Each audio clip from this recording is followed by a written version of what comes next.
Good day, class. Here, welcome to today's lesson, and we're going to be looking at water cycle. Hope you all are staying safe. Okay, what is water cycle and the parts of water cycle? That's what we will be going to be looking at.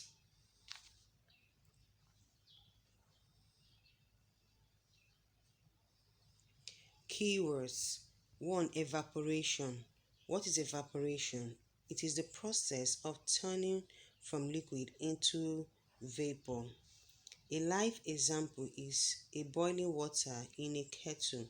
As the water boils, it evaporates and it turns to vapor, or what we call steam. Precipitation.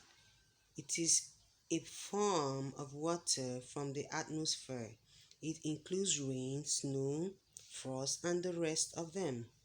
Water vapor. It is the gaseous phase of water. Water has three phases. We have the solid phase, which is the ice. We have the liquid phase, which is the one that we drink, the one we use in washing, the one we use in bathing and all. Then we have the gaseous phase, which is the water vapor. Transpiration. It is the process by which plants lose water out of their leaves. Plants also lose water. Vapor. It is a substance suspended in the air, especially liquid or solid. When liquid or solid suspends in the air. Condensation. It is water which collects as droplets on a cool surface when warm air is in contact with it. Definition. What is water cycle? Water cycle is the path that all water follows as it moves around the earth. Is the channel or is the way that all water follows as it moves around the earth. It is the continuous journey that water takes from the sea to the sky to the land and back to the sea. That means it's repeated. Parts of water cycle. We have evaporation. This is when heat energy from the sun heats up the surface of the earth, causing the temperature of the water in our rivers, lakes, and ocean to rise. When you take a bucket of water outside on a hot day, you notice that the water will become hot due to the heat energy from the sun.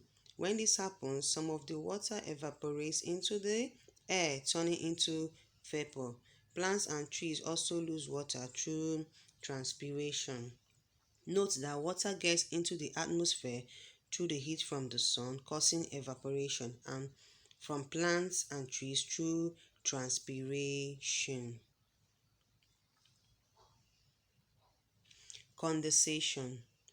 As this water vapor rises up high into the sky, it cools down and changes or turns back into liquid, forming clouds. This process is called condensation. Take this practical experiment. Pour a glass of water on a hot day and watch what happens. You notice that water forms on the outside of the glass. That water did not somehow leak through the glass. It actually came from air. Water vapor in the warm air turns back into liquid when it touches the cold glass. Precipitation. When too much water has condensed, the water droplets in the clouds become too big and heavy for the air to hold them. So they fall back down to the earth as rain. This process is called precipitation. You can also call precipitation rainfall. Precipitation means rainfall. Collection. These falling precipitates or the falling precipitation is then collected in bodies of water such as rivers, lakes, oceans, from where it will eventually evaporate back into the air, beginning the cycle all over again. I said it's a continuous process. How this water is collected, it depends on where it lands. Some will fall directly into lakes, rivers, or the sea. If the water falls on vegetation, it may evaporate from leaves back into the air or down to the ground and become part of groundwater that plants and animals use to drink. This is a diagram of the pass of water cycle. The A is the evaporation. You can see how water has evaporated due to the sun. B is condensation. The water has collected as clouds. C is precipitation. The droplets, they are falling as rain. Then D is collection. They are collected back. This and the cycle continues like that. We've come to the end of the lesson. Please make sure you copy your notes and submit your assignment that will be posted on the Google Classroom. Do have a lovely day.